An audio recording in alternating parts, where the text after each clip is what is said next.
Kisah tragis Yazid, pendaki yang hilang, ditemukan setelah 23 hari.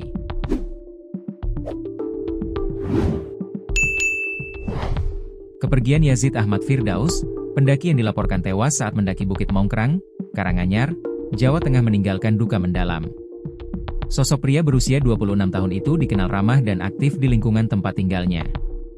Dilansir dari Kompas.com, Rabu, 11 Februari 2026, sebelumnya Yazid dilaporkan hilang sejak 18 Januari 2026. Seusai sederet pencarian panjang, Yazid ditemukan setelah 23 hari hilang. Mengacu pada data awal, jasad Yazid ditemukan di aliran sungai. Jaraknya 1,7 km dari jalan setapak Bukit Mongkrang.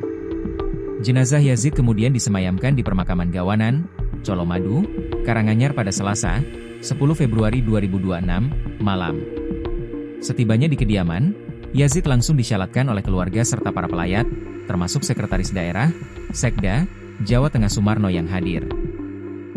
Saat takziah, Sumarno menyampaikan belasungkawa dan mengatakan bahwa pihaknya berkomunikasi dengan keluarga Yazid.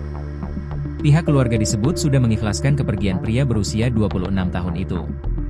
Kami turut prihatin, tapi di satu sisi kami patut bersyukur Mas Yazid ditemukan, tapi tidak sesuai harapan, ucap Sumarno. Sumarno mendoakan agar almarhum mendapatkan tempat terbaik di sisi Tuhan Yang Maha Esa serta husnul hatimah. Mudah-mudahan ini menjadi jalan Mas Yazid untuk husnul hatimah, kata Sumarno. Rasa terima kasih dan apresiasi juga disampaikan kepada para relawan yang melakukan pencarian. Tentunya mengucapkan terima kasih kepada relawan yang luar biasa bertahan tetap melakukan pencarian ini. Mudah-mudahan ini jadi ibadah teman-teman, tuturnya. Bukan hanya keluarga, kepergian Yazid juga dirasakan oleh orang-orang sekitar. Cukup maklum, sosok pria berusia 26 tahun tersebut dikenal baik dan mudah bersosialisasi. Hal tersebut dibeberkan oleh Ketua RT Marek 12, Muhammad Yusuf. Beliau baik, taat sama orang tua. Terakhir ketemu di peringatan 17 Agustus, Mas Yazid menjadi salah satu panitia, ucapnya.